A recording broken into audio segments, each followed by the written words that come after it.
Welcome to the Guide Talk podcast, where we trade fish stories, guide tips, and a whole lot of river talk. I'm one of your hosts, Logan Huff. And I'm Morgan Gus. And we are your guides on this journey. Brought to you by Diamond State Fly Co., your trusted fly shop and outfitter nestled in the heart of the Ozarks. In each episode, we dive into the world of fly fishing, sharing stories from the water, insights from seasoned guides, and the lessons the river teaches us. Whether you're a seasoned angler or just getting your feet wet, Guide Talk is here to inspire, educate, and connect you to the life of fly fishing. So grab your gear, tie on your favorite fly, and let's wade into today's episode of Guide Talk.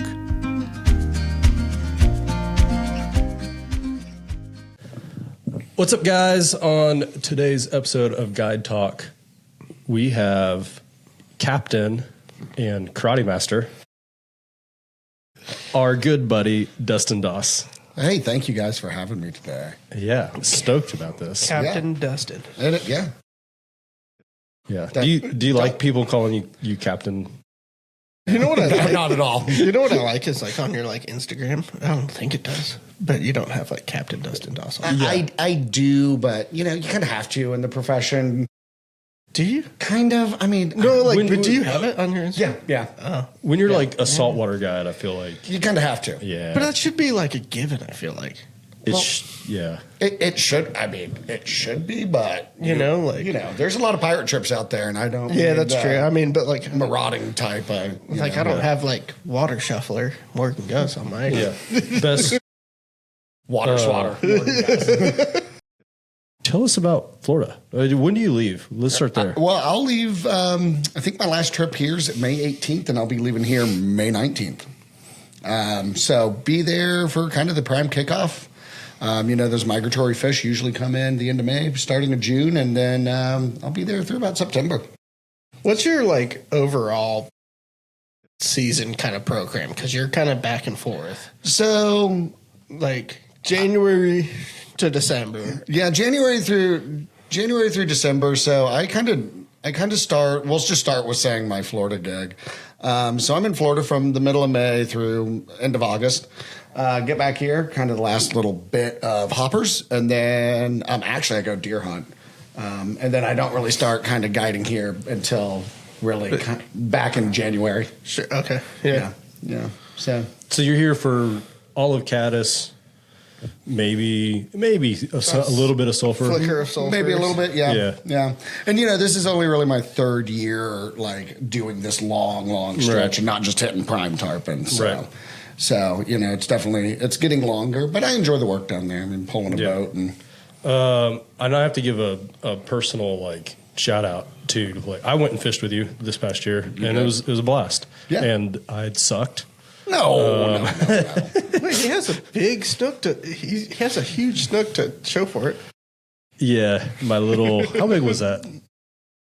How big was that snook? I mean, 8. are we showing the 8 inches? Yeah. Sure. Baby. That was Dustin's sure. You can call it. When you're blind casting into mangroves, and Yeah. It wasn't for a lack of shots from what I heard. No, I blew it. Well, we also, I mean, come on, you came in on a Friday or on a Saturday. Yeah. We were fishing a weekend. Should have thought ahead on that one. It happens. I mean, you did jump a tarpon. Oh, here it is. Yeah, a little. We'll say 10 inches. I'll throw this picture up on the please so do. People can see because Please do. My little snooklet. Yeah, your snickerdoodle. Yeah, but no, I caught a redfish. I fed another redfish that just kind of ate weird. And you fed a couple. I fed a couple tarpon. You fed a couple tarpon. One decent tarpon, not a big one by any means, but decent. Well, it was late. It was late for those big tarpon. But we saw a bunch. We saw a giant. Yeah, this is nothing against Dustin's guiding capabilities. Yeah, It's all against your fishing capabilities. No. Right, It was late in the season, and honestly, the guy last year, it was so hot. So hot. It was like the hottest days Florida's had on record in like a long time. I was fine. It was hot. I was fine. But I was pulling the boat too. He just had to stand there. But it was better than Disney. That was my other option. So I bet you were pretty happy to get back to Disney there. You're like, ooh, margarita in Mexico at Epcot and air conditioning. No, I mean Disney's fun, but fishing's funner. Yeah, absolutely. Yeah, absolutely. So, no, I mean, last year also, I mean, we just had that upwelling in May. It kind of kicked those tarpon off onto the deep water side on the Atlantic, and they just never really came in. Great. So, it's kind of one of those years that, we're talking about migratory fish. It's not like talking about, if we were in the Keys, of course, you'll always see big fish. I still think Melbourne has some of the bitiest tarpon I've ever gotten to encounter. But if they don't come one year because of, ocean conditions and water conditions, I mean, it kind of breaks your heart. But we have great snook fishing, great red fishing. Yeah. Big trout, hopefully we're going to see with this freeze that just happened a couple weeks ago how everything's faring, but it didn't seem like it was too terrible. Yeah. I haven't seen anything. Like, I've seen a little bit here and there, but nothing like big. It wasn't like impacts. Like massive impacts. I mean, there's definitely some dead manatees and dolphins. Yeah. No, like I saw stuff, but doesn't see like big major impacts like we've seen with some of like the red tides and stuff. Yeah, absolutely. And it had been cold a couple weeks before that, so hopefully a lot of those fish had already kind of gone into those deeper holds where they could at least survive a couple days of cold. Sure. But I think it's just also that's kind of the natural system of the saltwater. I mean, eventually, minus redfish. Redfish they love that. Yeah. You get them in cold water and they're just okay. Yeah. Cool. I that was my first time tarpon fishing, and I thought I understood it. Like I understood, chasing the big uns, the 150 plusers. I thought I understood it, and then we spent, 2 hours or so out there on those sunken islands. Yeah. And we had that one roll in casting distance. Yeah. And after we'd been kind of like chasing him around for a while, the water was muddy, so we couldn't really see him. We were just letting him roll, and then we kind of like hope that he comes close. And seeing that one roll and how big it was, I didn't understand how big fish are. Like I thought I knew, but then you see one that size roll right next to the boat, and they're bigger than. It's a 6 foot fish, right? And yeah, I thought I knew what that meant, but then you see it in person, and it's like, I'm gonna catch that. Yeah, wait until you hook one, right? And now I get like talking to other guys I know that have gone down to Florida and fished for 7 days straight and never jumped a single fish because they were like, they're looking for those. You know what I mean? Yeah. Like, and they're perfectly happy with it. And like, I think before I didn't necessarily understand that, but now I get it. I for sure get it. Yeah. And you just got to come earlier next year. And I think we'll get a little more, a little bit more good shots at big fish, and where you can see them laid up more. I mean, again, later in the year in Melbourne, especially that far north, the water does tend to get a little dirty with lack of rain and flushing water out. And so, the conditions just weren't all there. I may try to see if I can't time it with a rocket launch. Yo, that's the best. Yeah. We saw like after the weird little like glowing clouds. Yeah. It was a couple hours after the launch. That was really cool, but like I want to see. Well, if we get to do it and you come earlier and there's a rocket launch, we'll just go pull that NASA flat and we'll be right there. Yeah. The only thing I got to tell know you you'd be all down for that. I would go just to watch a rocket launch. Well, I mean, that's the coolest part is, I mean, you're we have this area that's it's really just like off of Cape Canaveral, and you can see the old Apollo building and launch pads, and you're fishing and pulling, and these black SUVs will come up and just stare at you, and you're like, they're about to send a rocket up, and here comes the launch, and then it happens, and everyone says the same thing. They're like, oh, I thought it'd be a little louder than that. And you're like, wait for it. And then it hits you in the face, and those things are gone, man. It's crazy when you're right underneath them. They're going so. Dude, I'm such a big space nerd. You've said that before. Yeah, we've talked about space a bunch today. I think we kind of freaked Missy out a little bit with how massive space is, dude, and how small we are in comparison. The infinite abyss that space is. Yeah, dude, that's like my weird secret passion. So what is your thought on Interstellar? What about it? Is that your favorite movie? Oh, I thought it's a great movie. Yeah. I mean, the idea of relativity. Kyle, don't watch this. This is funny because we had like the same conversation earlier today, and Morgan and I surprisingly have a pretty good agreement on what we thought was our favorite, let's say, rocket movie, because it was less of a space movie and more of a rocket movie. It was October Skies. Oh, dude. Such a good movie. That's a top 10 movie. Watched Yeah, that one. such a good movie. 100% a top 10 movie for me. I had that movie on DVD, and when I was growing up, I would just like throw it in, and we would just watch it all the time. Actually, I had it on DVD because we rented it from Netflix, and then we never sent it back. So then we just owned it. Dude, it's one of those, like, I'll just, like... Breaking the law. I'm just like, I need something to watch. I'm like, October Sky. I don't think I've ever watched that. Like, it's so about good. like Homer Hickam. It's like Yeah. older, and it's just like about how this kid got into like building like homemade rockets and ended up being a rocket scientist for NASA. It's Nice. I'll have to watch that. brilliant, Yeah. dude. Yeah, mine's still Apollo 13. Oh, dude. I mean, yeah. fantastic Dude, movie. those It's guys, classic. Those guys had some cojones. I mean, Yeah. Oh, yeah. Yeah. There's a really good documentary on Netflix about it right now, and like Yeah. it's the actual live conversations and how calm those guys are when they're like, "Oh, we're probably gonna die. Yeah, we're just gonna drift off into space. Like, Yeah. But we're gonna do everything in our humanly possible to not die right now." Yeah, we were joking today because, the new Artemis missions, they're trying to send people to the moon. Yeah. And like start like a research lab, and I was like, we're gonna be the first fly shop on the moon. It's not gonna make any sense, but we're gonna do it. Well, I mean,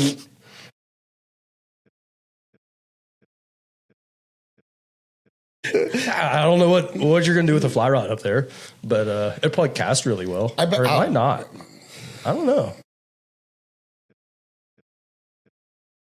I think if be you, really slow, I think. yeah, but it would hold forever. I mean, Yeah, like you would never be able to like drop a loop. Like, no, but it would just be like, whoa. it's how you actually think you look. You cast like when you cast when you're casting. You're like, this is what I look like. You might get to really feel that rod though. It'd be like casting a Winston. Sorry, no, nothing against Winston. Like Winston's alive. But you could also get Winston on this, and you could call it the airless. That's perfect. Designed on the moon. No, but yeah, huge space nerd. Yeah, I love it. I love it. I'm a huge ocean nerd. I think the ocean is. We all have our own like. I was gonna say hobbies, but like it's not. It's not like a hobby; it's an interest. Like outside of fishing. Like, Yeah, like obviously fishing's my number one interest. Yeah. But like outside of fishing, Like I like Different other things, like so. hobby wise, like fishing isn't really a hobby; it's a career. yeah. Like at this point, and then like hobby wise, I'm like I do a lot of like landscaping, woodworking, Hunting. that kind of stuff. Yeah. Hunting, but like interest wise, like if I'm sitting in my office on the TV in my office, He watches a lot of space like videos. it's just gonna be like right now it's just all Artemis updates. Space and weather. I was going to say Girls Gone Wild Space Edition, but Yeah, no, pretty much. no. I love it. I think I think it's good. I think that like having hobbies outside of fishing, when we do get these opportunities to go do cool things in fishing, it kind of reinvigorates our soul, and it's not as I see it as it helps control the burnout. yeah. Which is real. I mean, we've all been there. Right. And like I know guys that I would have never thought would ever be burned out because of just how fishy they are and how obsessed they are. And then, you get a couple years in and they're just not feeling it. And I think having those interests outside of fishing, it definitely helped that. Yeah, absolutely. I mean, that's why I spend like my kind of November, December chasing whitetail in Oklahoma. yeah. I get to sit in a tree. I'm thinking about everything other than fishing, and I take my vice with me, so I'm tying flies in the evening, and You're still fly fishing yeah. centric, if you will, but Yeah. like, you need to go to hunting camp and shoot your bow and do something different. Think about life in another way, and then when you come back to fishing and you have a nice full box of flies, you're It's like, fun oh, again. yeah, all right. Yeah. And like if somebody comes in the shop and I was going to say October, it probably is like early October, September. I think September. Is We're usually probably in here with our bows. flinging arrows. There's a target set up in the parking lot. Yeah, which is the best fly shop ever. Refletching arrows. We're slowly Flinging building a 3D arrows. range kind of behind the shop here. And so, like, yeah, I mean, like, truly, we honestly, still have a I bow rack that we just trip over every freaking day. Yeah. I'd like, truly, honestly, I just love the outdoors. Like, any activity that's going to keep me outside. Like, we just kind of got into mountain biking and I like to go hiking and you know, see things from just nature. I'm with you. Yeah. I mean, it's just about being outside And that's a big part why I say, like, being a fishing guide is one of the best jobs ever. It is. Because you're outside, but you're not just outside. Like, we have the privilege of sitting in the most beautiful office. Yeah. I was going to say the world, but, like, I mean, it's pretty. Dude, It is. The White River and the Ozarks are It's so pretty. so unique. Yeah. Like when I first started coming out here when I was in Colorado, I was very short-sighted on the Ozarks, if you will. Like, I'm like, you're just like, it's not going to compare to like being out west and fishing like Colorado mountain streams. Like, I still love Colorado. It's beautiful. It's gorgeous. But like when I first came out here, I was like, dang, this is really cool. You know, still every time that I launch down to Confluence and we're headed up to Ships to fish, when you come around that corner and you see Push Mountain right there. yeah. Like, so cool. Every single time. Like, it doesn't matter if I was just there yesterday. Every time I come around the corner, I'm like, gosh, Dude, this is so pretty. I mean, just even sitting on our deck and Oh, yeah. looking out like through man. like The bluff through lines, valley yeah. there. I'm like, dude, it's so pretty. Yeah, the bluff lines and everything. I mean, how the river was once shaped. And then it's kind of sad because, you know, there's so many guides here that just fish the dam, and you're like, man, there's a lot. I mean, I do think in its own weird way, isn't the dam kind of pretty? For sure. Oh, like, yeah. It's like, dude, it's a marvel of engineering. And It's pretty in a different way. it's super cool. Like, it's a beautiful dam. Like, as beautiful as a big slab of concrete can be. And the fact that they like- built that in the 40s is And incredible. And it's still there. Right. Yeah. Like, super cool. But I think there's so much to this river more than like Just fishing the dam, dam or just, you know, being, because it's like when you get down to Ranchette. Oh, You know, so and you pretty just down and you from- don't have all the houses, and you like actually get to see the natural bank lines. That's what I was going to say next too. Was the other spot that I always like is almost like breathtaking is when you're going down from Ranchette and you come around kind of that last corner where you can finally see the bluffs in Buffalo City. Yeah. That's like one of my other favorite spots in the whole river. It's so pretty. Dude, I love like just like Roundhouse, like call it Cotter to BC. Like that's my Yep.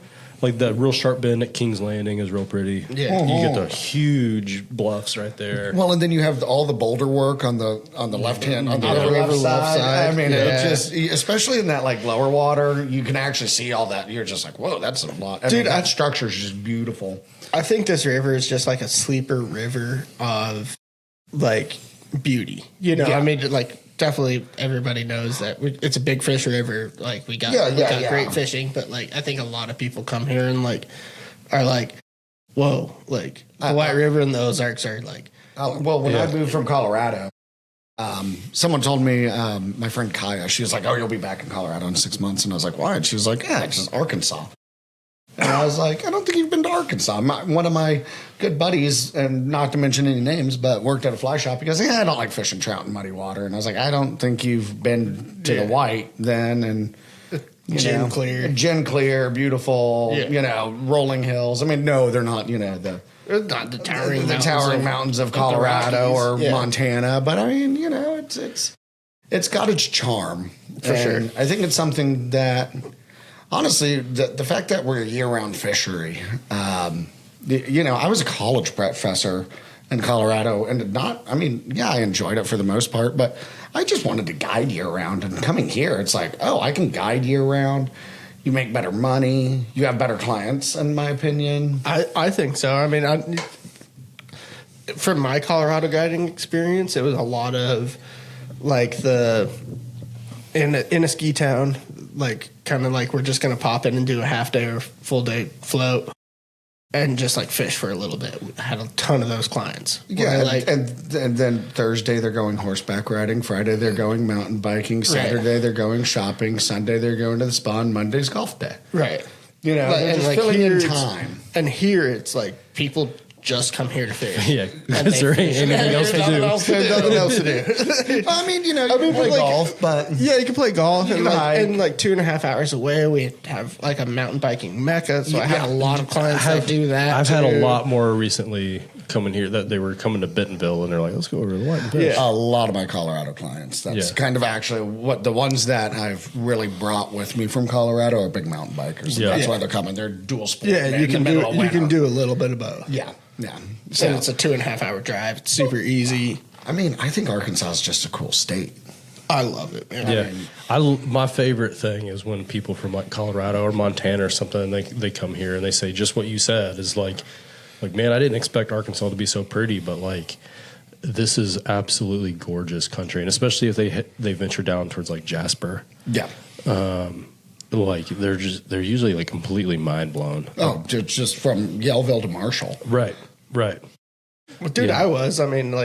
I came out here super short sighted, you know, like just like it's just gonna be Arkansas, you know, like, and it's gorgeous. I love it. I fell in love with it the first time I came here. I think for me, I had to move away for a while before I like. Well, you kind of grew up in the Ozarks, right? I grew up really close to here, but I had to move away. I lived in Joplin for 10 years, and even though Joplin is kind of still on the Ozarks, it's literally right on the line. And so, like, I lived in the northern area where it's flat cornfields, windmills, like, or like the wind turbine, whatever. And then I moved back, and like I needed those 10 years of living in the flat cornfield land to remember and realize how lucky we are to call this place home and how pretty it is. Yeah, I mean the lakes, the rivers. I always say I've left once, I'll never leave again. I'm here permanently. Never say never. Yeah, I like it here. Yeah, no, it's awesome. It's awesome. And we have great brown trout fishing. The fishing's insane. Yeah. The problem here is always like when I have a day off to go fish, I'm like, I don't know what to fish for. Like, yeah, I should go fish for trout. It's always fun. I don't get tired of that. But we have smallmouth, we have striper, gar. I love gar fishing. You would. He is our gar guide. Yeah. What do you charge for a gar trip, or do they pay you like to not do that? Have you taken gar trips? I haven't, because technically you're supposed to have your captain's license on the lake. Well, I mean, we already talked about that. You can just say you're a captain. I am planning on getting my captain's license because we don't need it on the river. I think you should. I fully agree with that. Or an equivalent. Yeah. And so like I started the process to get it through the online route. Decided that was terrible. That's a terrible idea. Yep. I do plan on getting it probably in the next year or so. Mm-hmm. And once I have that, I'm not opposed at all to being like, fishing on the river sucks right now. Let's go do. Let's go up on the lake and catch gar. Absolutely. Yeah. Absolutely. You have a client that I have fished before. And she has asked me about doing a gar trip up on the lake, and you got to remember she's from Louisiana. She eats those things. Yeah, I would love to. I think that sounds like a blast, and I think she would make it a lot of fun. Yeah, I know. She would. When you get that gar in the boat, and everything about that fish is designed to kill you, and they smell very bad, and they're sticky. Yeah, they're slimy, stinky. Yeah, I handle mine. I might be a little bit of a wuss, but I handle mine with the gloves. Yeah. Are you throwing rope flies? Yeah. Yeah. Because their scales will cut you. Oh yeah. Yeah. And so I'm just not about it. The first time I caught one, I just stuck my hand in its mouth and was like trying to be really, really careful. But those teeth just have a way of like nicking you out of nowhere. Quickly. Yeah. And they're squirmy too. That's the other thing. The first couple I caught too was actually on a hook. I was just bass fishing, and I have it's actually a tarpon fly, but it looks like a shad.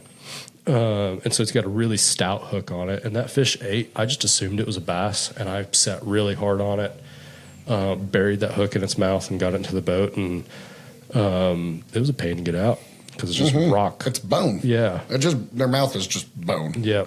They're cool fish, though. Yeah. I mean, they're prehistoric. I like to say, like, that is good practice. If anyone is, like, really struggling with their strip set on, like,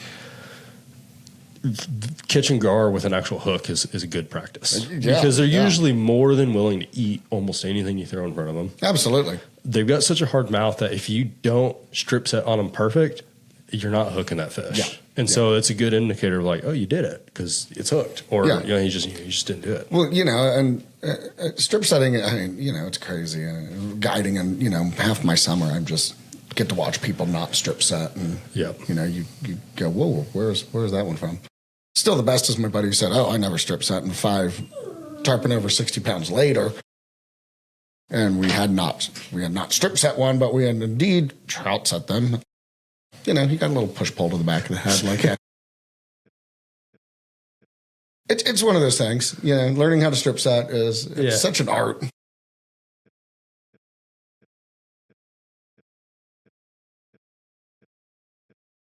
I've been doing it almost my whole life, and so it's hard for me sometimes to like teach somebody to do that, because I think in life, just naturally, things that you're good at, it's hard for you to teach people, if that makes sense. Mm-hmm. But, I'll stay on somebody about, like, hey, you should try to strip set, you trout set on that one. But it's, it's such a hard thing to like get out of somebody's. Oh, it is. It's a reaction. I know. It's just reaction. It's kind of like when I tell, like when I have trout guys that just aren't setting the hook, especially when we're indicator fishing, I'll just yell cast at them instead of set. Oh, cast. And they'll just, pull that hand up and you're like, oh, got it.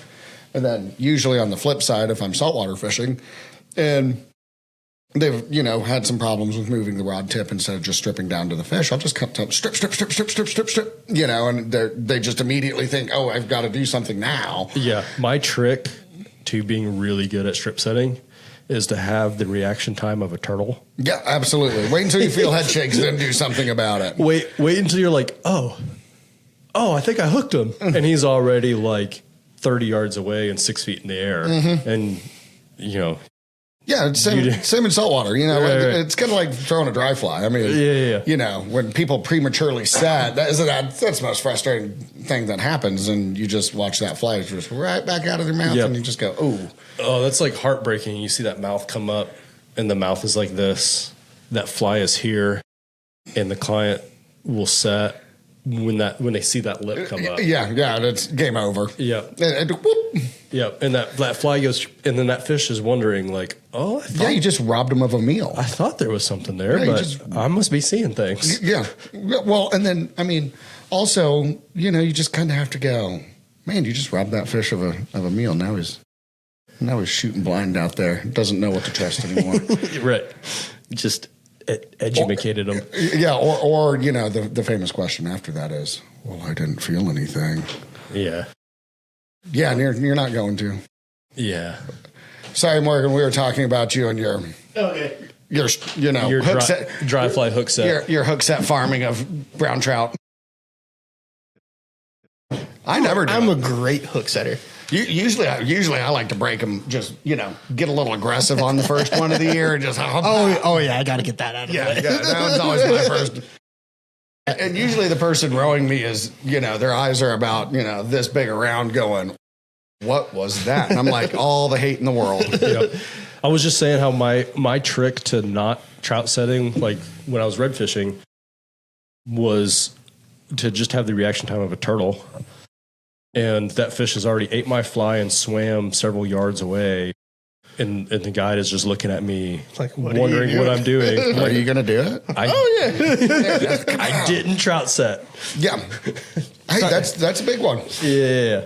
Again, you'd be surprised. I've taken a lot of guides fishing, and how many of them, in a saltwater boat. I'll do it. I'll do it. Yeah. I mean, my buddy Noah and I, we have an ongoing, I'll usually do one a year. And last year that's all he's done. He can't trout set to save his life. And, he's fishing and I just see that rod tip move and I was like, gotcha. And then a 20-minute argument. I didn't move the rod tip. It's really weird for me because, like, for me, when I'm moving to, like, streamers, do not trout set. Yeah. Like, but I'm trout fishing, and I will still just jack them strip set. Yep. But if I get on the bow of a saltwater boat, gonna trout set the shit out of that. It was like there's just something about it. You're just trying to anger the guy. You're like, hey, I want to see your heart health. It was really hard. When I pegged one of my redfish guys on you, like really bad. And I'm like he was just like hyping me up. Like he's like, man, it's super nice to have a really good caster in the boat. And we were chasing this big pod and he's spinning the boat. And I just took the shot like right over my shoulder and he just, whoomp, and you just hear him like, ooh. Yeah. And I'm like, dude, I'm not used to having someone like directly behind me. Like, it's terrifying. It's a little more, I throw mostly barbless here. So I'm usually not in that much fear of my life. There, big hooks, barbs, all the whole 9 yards. You're standing right at eye level with that rod tip. Sorry for all the left-handers out there, but you guys should all be killed with fire. You're spinning the boat and you're like, wait. And they just think that, this is the one chance I'm going to get. And things start flying and you're ducking. Yeah. I was just like, I was pressured. Like, and he's like, get ready to make that shot. Go ahead, shoot. And like, just the way I made that cast to like make the shot, I was like, man, my casting angle off like a drift boat or like a trout boat, like that would have been a fine angle. And my rower is either going to be to the left or the right of me, not right behind me. Well, and I'm like, I didn't stick him, but I was like, I'm so sorry. Yeah, I'm like trout guide here. when I was fishing with Bear Cub, I wrapped my line around his push pole once and was like, oh, I'm so sorry. It was okay. Most of the time I may have done it with you too. I don't remember. I was like, no. I'm always trying to be pretty good at listening, though. If I said just wait while I spin the boat. Yeah, I think one of my strong suits, especially since I've been guiding, is that I'm good at staying patient and just like waiting for the opportunity. Because I've had times where like if you try to rush it, you blow it. Oh yeah, no, don't rush it. Yeah, like if we have to turn the boat.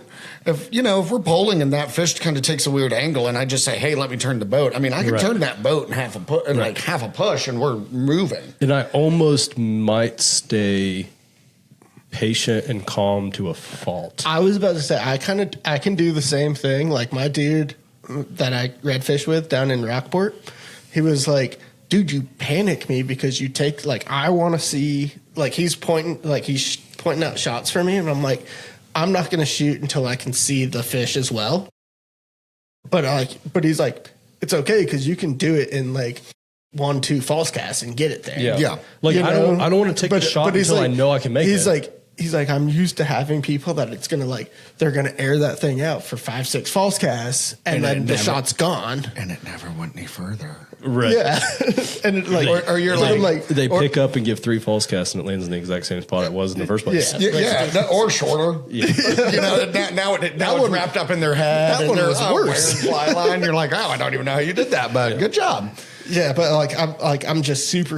I'm super patient, except for that one time. It's such a good thing to have on the bow of a skiff too, of being patient and waiting for that shot to align. Especially when you start talking about big tarpon, not getting buck fever, so to say, and trying to force something to happen. I mean, there's definitely times where you roll up on a flat and the wind's blowing 15.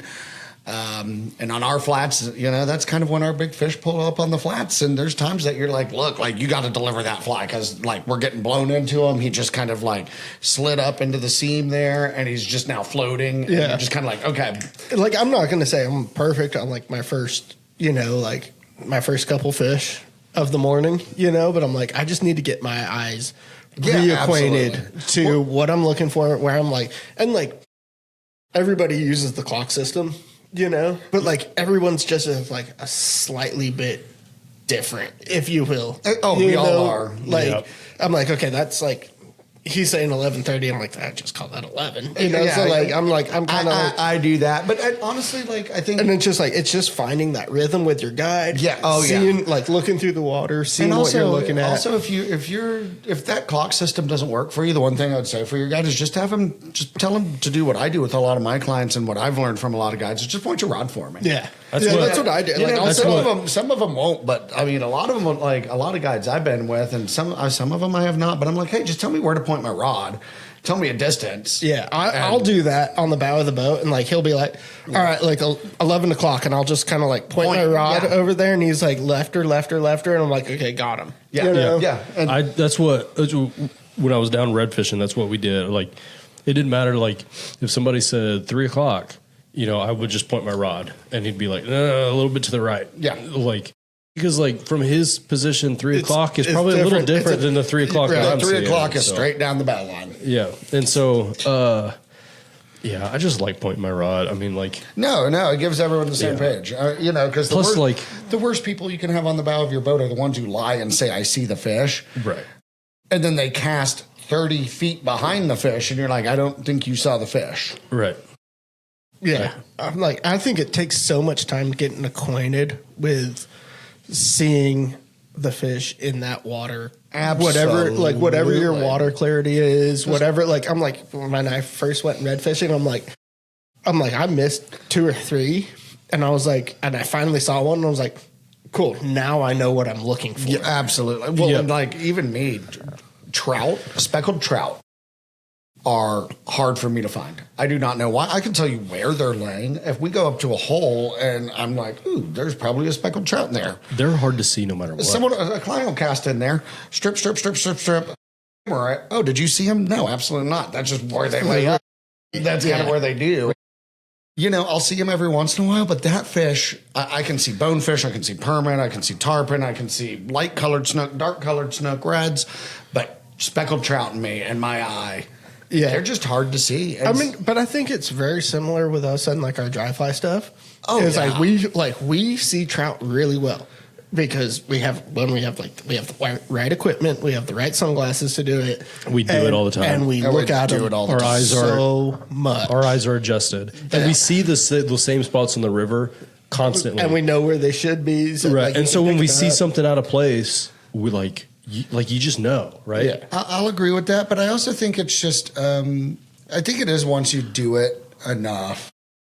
Yeah. You know, you could take me to any river, and you could take me into a western river again and do a fast riffle. And if I saw little males breaking on Baetis in the middle of winter, I'd be like, those are fish are eating Baetis. Right. You know, I think you just, you know, like. And I think it's also like on our fishery, it's like I can tell a big fish from a little fish just on the sip. Yeah. Oh, for sure. Like, I'm like, don't even, people are like, oh, riser. I'm like, don't worry about that. Don't cast at that thing. Don't waste it. Come April, I say that constantly when we start seeing fish rise, and you'll see the little splash. You know, the little or you see like a bigger little splash is usually a smaller fish, right? And people are like, "Oh, big rise." Yeah. Then you see that big confident nose just bloop. And it's just like you should barely see it. Yeah. If you barely see it, and it's just like a little dimple on the water, swirl. Big fish. Yeah. Yep. Like shoot at that. And it's really hard sometimes to like get people to like get, because like everybody wants to catch fish, right? And so like they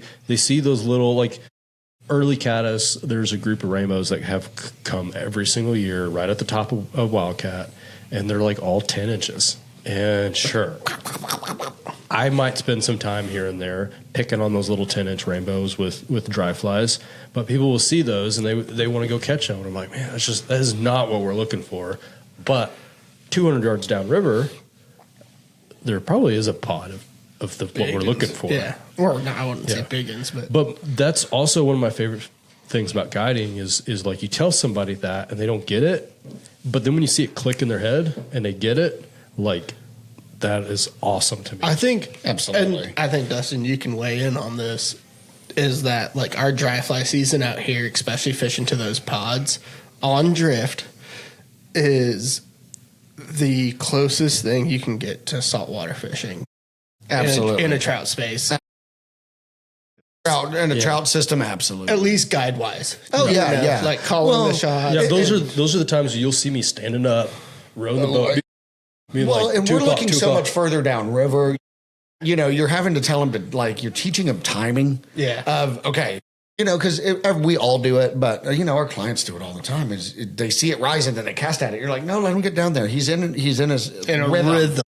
Try to pace his rhythm. Like, let him go down.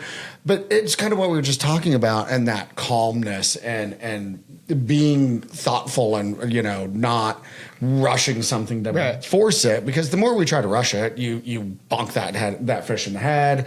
You know, you drag enough flies over their face and they get onto it, versus if you can really just, you know. Oh, dude, like my first couple hours of dry fly fishing every year. It's chaos. It's abysmal. Like the amount of tailing loops I throw, like it comes out like a freaking Braille yardstick by that leader. Yeah.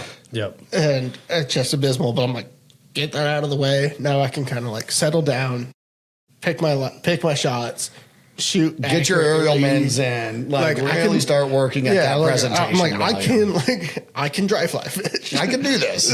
Be strong, stay focused. Chill out. Yeah, absolutely. Well, and I think that's like what we do as guides. I mean, half of our time, especially if we have decent anglers on the boat, it's really managing their expectations and their emotions. You know, because we get to do it all the time. They're paying, you know, $600 a day to come fish with someone, and they want that immediate gratification, and so they rush to try to get it, and we're just, no, slow down, you know. It'll come. We're going to give you you're going to get your shots. Yeah, which is where I would almost rather catch a couple of those little, you know, 10-inch rainbows with them. Get it out of the way, get the jitters out. Yeah, get them to feed a couple, and then, okay, now we're going to go try to find a brown trout, and, you know. Yep. Then you can also pull the belt off and go, if you screw this up. You get the belt. Yeah. No, I've done that several times. What, belted your client? I've seen guys come back in the shop just like cowering. No, I mean like if I have somebody I'm trying to teach how to dry fly fish, you know, we'll go pick on those little rainbows for a little bit and just kind of like figure it out. Yeah. Timing. Yeah. And then, okay, let's step it up a notch. Let's go find those bigger fish. Those 12-inch rainbows. Yeah. Hey, you know what? I like the 12-inch rainbows because the big browns pull too hard anyway. Yeah, no fun. Yeah. That's why I just break all my tarpon off.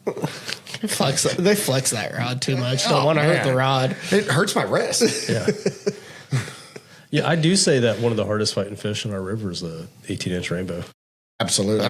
But rainbows are much harder. So much feistier. Yeah. When they get bigger than that, it's not that they still don't fight hard, because they definitely do, but they're not as like nimble. You know what I mean? Yeah, they get a little more brown trout fight to them. Where the browns, they just sound on you. They just go down to the bottom of the river, and they're like, especially in high water. Dig. No, they're right. I'm going to get out down here. I get asked all the time, like somebody will hook a fish and, they'll like want to know if it's a brown trout or rainbow trout, but we haven't seen the fish yet. And I'm like, I'm pretty confident it's a brown trout. Yeah. Like, it's not a foolproof way. That rod tip just. Yeah. It's not a foolproof way to tell, but like, I'm pretty sure. Yeah. You see enough rod tips bend over and where that line's going and tracking. And how deep they're going. And they're not flashing a lot. But you know what's funny is like, there's always that time of the year here where these brown trout get real jumpy for some reason. Dude, it's right when they hit, like, I think it's. Man, I've had a conversation with a couple other guides about this, but it's like right when it changes from like 9 to 52 degrees, somewhere in that range. I was going to say caddis, once those caddis start coming. And they will start jumping. They start, and it seems like the fall they do it too. You know, like they get, I don't know. I wonder if it's just because I've always kind of been told it was just because there's nowhere to go in the river. I think it's a water temperature thing. It's got to be. We need to I think that from what I've talked with other guides about is this scientific based? No, not at all. It's just observation based. Observation and beers. Oh, that's the first part of the scientific theory right there. Is like it's a water temperature thing. Like we see it the most in the spring. Right before caddis, or right as caddis really caddis transitioning. are starting to come off. Yeah, and like I'll see it in big water. I'll see it in low water. Yeah, you would think in low water, right? Like you think that's going to be the typical, but I would get it with like there's nothing, there's nowhere to go, but we see it in big water. Yeah, too. Right. But like girdle bug fishing in the summer. Ever see it? Right. I don't think I've ever. No, I mean they might death roll a couple times on the top, but they're not airing. Yeah, they're not airing like they do in the spring. You know, usually brown trout don't jump that much. You know, I mean whitefish can't jump. Just so you know, whitefish? No, whitefish can't jump. I didn't know that. I've caught a lot. I've caught a lot of whitefish. I bet you did when you're in Colorado. Whitefish king. Hey, you know what? I wish we had whites in the white though. Oh, dude, day savers. I was about to say I've had a pot of whitefish save a lot of days. That's what Arkansas Game and Fish should have done when the hatchery failed. They should have just been like, cool, throw some whitefish in there. And hey, so they pull hard. They pull so hard, and they you can smoke them, and they're delicious. I've never caught whitefish. I've never eaten a whitefish, but oily and good. Yeah, I have fished in Colorado, a fair bit, but I've never caught whitefish. Oh, go to the Upper Colorado, throw prints in them. Not that good at fishing, I guess. They're harder to catch. They're soft mouths, little soft mouths. Yeah.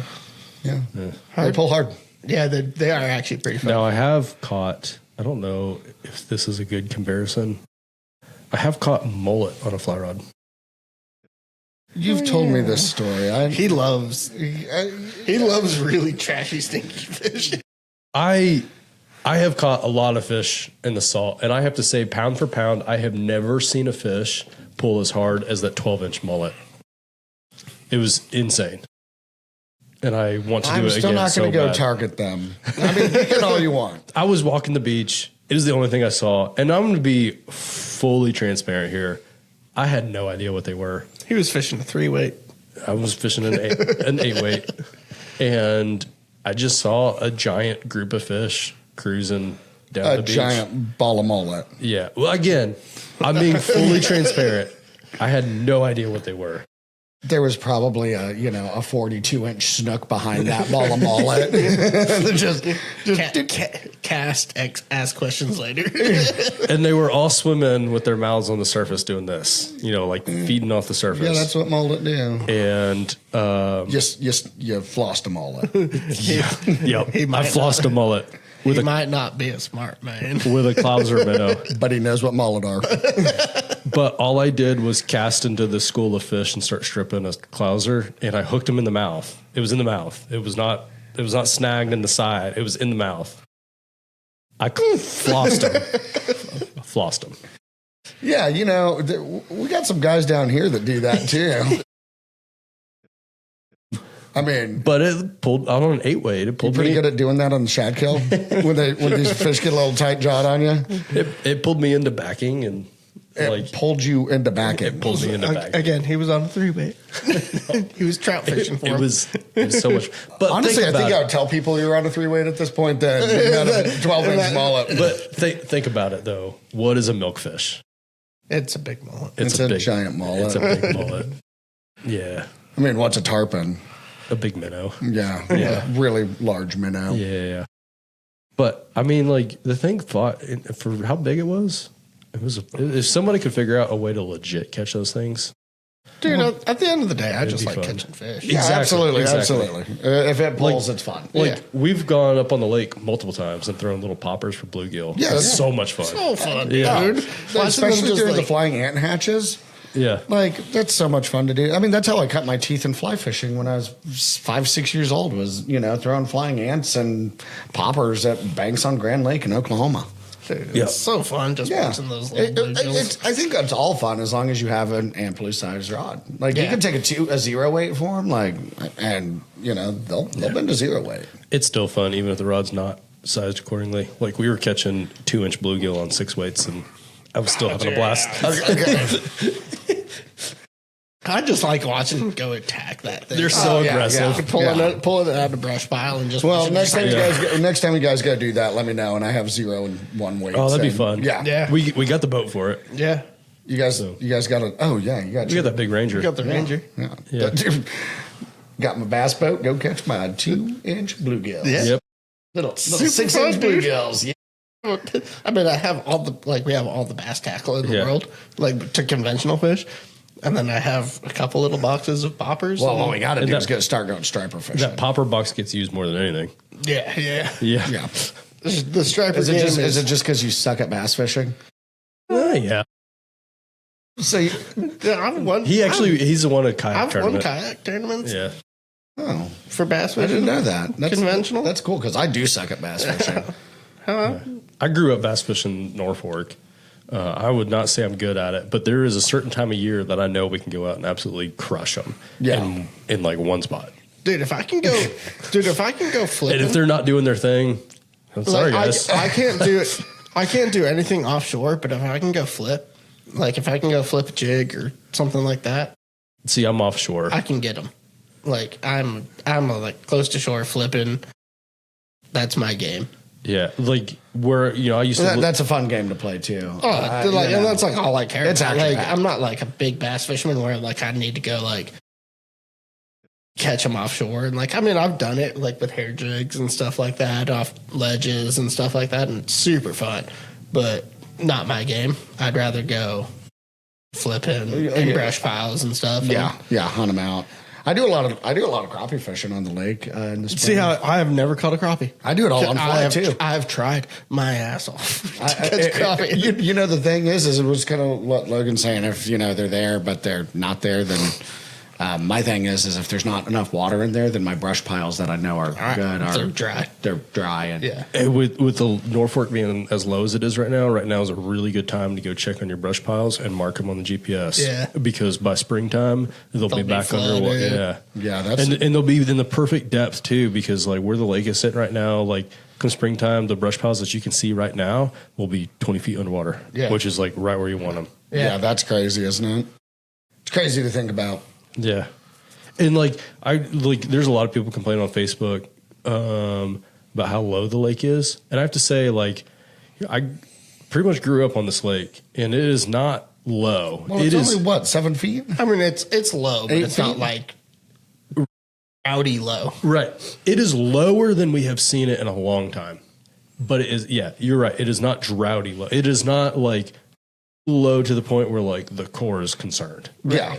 And we're coming into spring. It'll catch up. I mean, look what the water they're pushing tomorrow. Right. Out of bowl. Right. Like they're not concerned about lake level. Right. I would imagine this is probably pretty okay, especially that we're coming into March. They're 100%. We'll catch up. I think we're 6 feet under on bowl. That's not terrible. Yeah. I mean, last year? Under. I mean, what were we? We were 15 foot under. Yeah, I think it was lower last year. You know what I mean? Coming into March, and then we were 22 foot high by August. Yeah.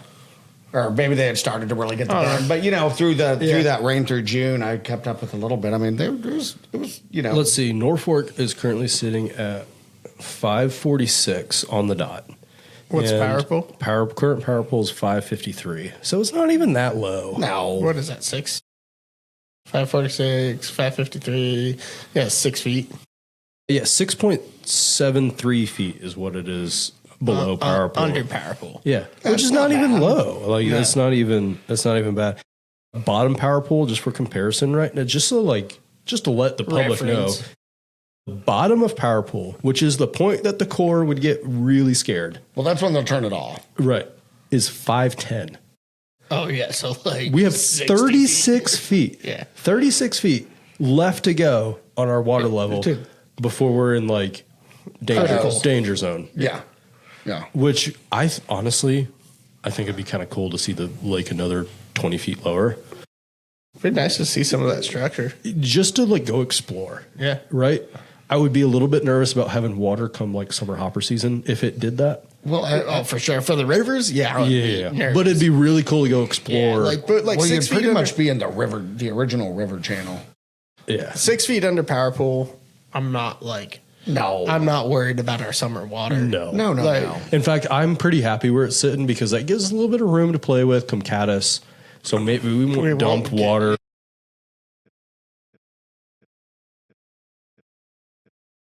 I want that once sulfur start. Well, but I don't want that. I don't want that during caddis. I want caddis at like 8 to 12, 8 to 15, but 8 to 12 to me is like. I like 1 unit. That's what I was about to say. I like 1 unit. Yeah, I like. I don't like hate that 8 to 12,000 CFS. I don't hate that 8 to 12. I definitely don't hate that. But in an ideal world, like $4,000. Yeah. One unit through the day. If you get an evening push, sick. Yeah, perfect. Yeah, but dude, we'll get the Ranger out. Yeah, let's do it. We can get that. Really, what we got to do. Also, I hear that the North Fork is. Yeah. Yeah, we got the raft. Yeah. We go striper fishing.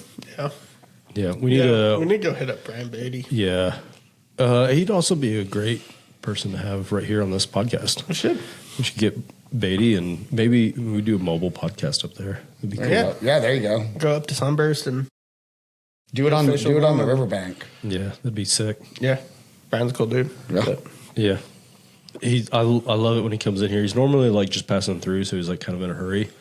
But like I could sit down for an hour and talk to him about striper, and you can like he definitely wants to. But like I said, he's normally just like when he's coming through, he's just like passing through, and he's got to get going. I'd love to sit down with him for an hour. Yeah, I've gotten to fish. I want to fish like river striper stuff. I've gotten to fish with Daniel. Yeah, who's another guy we should definitely have on this podcast. I love Daniel. I've gotten to fish striper with him up on the lake. Ton of fun. Yeah, but I grew up floating the North Fork, and unfortunately didn't fish it a whole lot. We were just floating it because we were teenagers. And I wish we would have fished it because that was before the flood, before the dam was taken out, before the striper like really moved up in there. Yeah. And like I love the striper. Like striper are really cool in there. It is kind of sad to see that the trout are dissipating quite a bit out of the river, but like where one door closes, another door opens, and like now we have this like very unique striper fishery. Yeah, absolutely. That like we didn't really have river stripers around here like that. No, not like that. Not like that. No. Yeah. No. So because growing up in Tulsa, I mean, we had the Arkansas, and it was full of striper and wiper or hybrids, whatever. And let's be honest, neither the striper or the trout are native to that river, anyways. So all of this is just a science experiment. Yeah. I mean, we have to. At the end of the day, I think as guides, most anywhere, we have to realize we're living in a science experiment. No, I tell every time we catch a sucker. I tell people like, "Oh, dude, that's native." I love catching those suckers because they're native here. And like even like when we have a lamprey come in the boat, I'm like, that lamprey. It's gross, but it's like that lamprey has more of a privilege of being here than the trout does. It was interesting. I was talking to this guy the other day, and he was talking to me about that. And he goes, "Well, do you think it's a waste of federal money that you put all the fish in here?" And I go, "Well, if you really like to fish, when they did the impoundment." If you didn't like to catch, white suckers and red horse suckers, you don't really know there'd really much be going on in the river anymore. Yeah. Minus them putting trout in. I mean, you'd have the occasional smallmouth, if they, the occasional walleye, but it really wouldn't be a sport fishery. I mean, if it wasn't for the science experiment in which they said, okay, how can we? You'd see sucker giggers go up and down, which is apparently an Ozark thing. I grew up around I've heard about this, and I'm surprised we don't see it. But I guess it's illegal to do in the trout. It's illegal in the trout zone of the white, and it shouldn't be. You should be able to go gig all the suckers you want. I think it would be a blast. Now in Missouri, you can do it. It's fine. Like I said, I grew up around it. I have tons of friends I grew up with that sucker gig all the time. I've got family that does it. I've got an uncle that has a cabin. Are they eating them? Yeah, and apparently they're really good. Huh. They're like real white flaky fish. A little bony, but just like a lot of freshwater fish. If you know what to do with it, it's really good.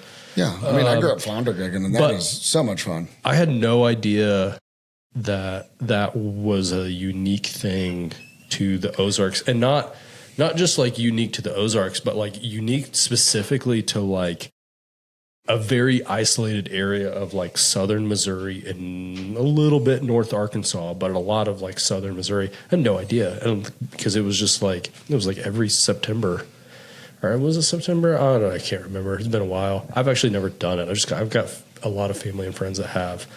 But I would love to do it. It looks fun. Sounds like a good time. I mean, flounder gigging's fun. Yeah. In Texas, I mean, that's what we do with my dad. We go catch sand crabs and gig flounder. Yeah. My uncle that has a cabin on the Little Piney in Missouri, he's like, it'll be midnight on like opening day of sucker season. You just see lights constantly coming upriver with those sucker gigging boats. Sweet. We should do that. It sounds fun to me. You know who I bet would be like, who's probably already an expert on sucker gigging? Brennan? Oscar. Oh, yeah. Yeah. Oscar for sure. Yeah. Yeah. We'll get with Oscar. Again, another great person to have on the podcast. Yes, absolutely. That would be a fun one. Yeah, absolutely. Oh, God. All right, Dustin, what do you got coming up next? Anything special? Anything crazy? No. September doing a 2-week trek to Everest Base Camp. That's you told me about that. That's cool. Yeah. You're just going up to base camp? Yeah, I'm not climbing Mount Everest. Yeah. I'm almost 40 years old. But I do want to see the damn mountain with 20. My eyes. Yeah. No, that'd be sick. Thanks. I'd love to do that. You're more than welcome to come. It's super cheap. And it's going to be 18 days of just walking through the Himalayas. That'd be sick. Yeah. So, and then we're going to chase some golden messier afterwards. Oh, that's awesome. Get a little fishing in. And, dang. Yeah. That's all I got coming up. Time flies for tarpon. Yeah. Well, I was going to mention that we're fishing a tournament tomorrow, but like, that's not even remotely as fun as... We're winning a tournament tomorrow. It's not even as remotely as fun as going to Everest Base Camp. But if you ain't first, you're last. Dang right. I've been tying streamers since we decided we were fishing it. Yeah. I've tied I was going to say one every day, but it's probably every other day. Really hammering them out. Really hammering out. So he's tied 7 streamers. No, I've tied a lot of nymphs, just trying to fill my box for season. Oh, I know. It's just cranking them out like crazy. It's always that last little bit where you hit the end of February and you're like, oh man, it's I'll hit like a round number, while I'm tying my nymphs and be like, I got time to knock out one streamer. Yeah.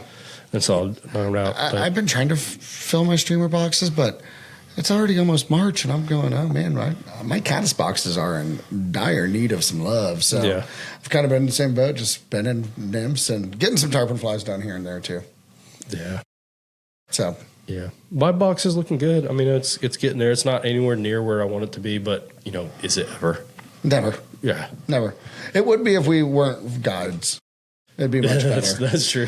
Yeah. It's kind of like my streamer box. I tied all those beautiful drunks, and my buddy goes and hangs one in a tree in about 30 seconds, and I'm like, well, we're not getting that one out. Well, nope.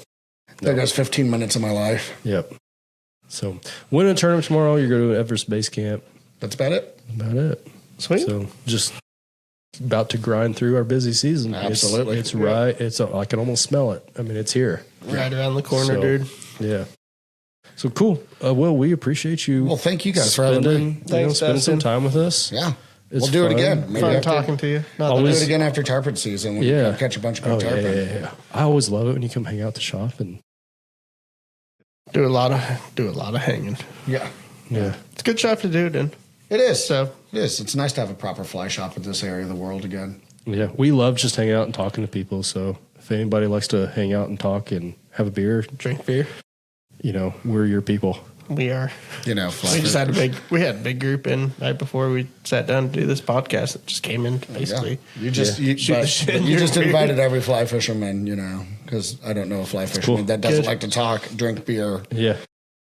Buy something and at least. Hang out. Well, buying stuff, I don't know. That always is. Yeah, we'll take you get enough. We do it penny by penny. You know what? That's the way. You get enough beers in you. You'll always buy something. Nickel by nickel. Penny. Oh yeah, pennies. Yeah, no, that's non-existent anymore. Yeah. We were forced into getting rid of our pennies because we can't get them at our bank anymore. So we were finally just like, don't accept the fate of it. Yeah, I mean, we just don't really have a choice. Huh. Oh well. Anyways, we had like 50 pennies, and we were like, let's just get rid of them. It is, yeah, it is what it is. All 50 of them. Yeah. That's. I mean. Hopefully, the taxes. That would normally last us like a week, so we were just like, let's just do it now. Yeah. Weird though, right? Like, what are they going to think of next? Yeah. Oh well. Yeah. Well, we appreciate you. Thank you, guys. Thanks, buddy. Thanks guys.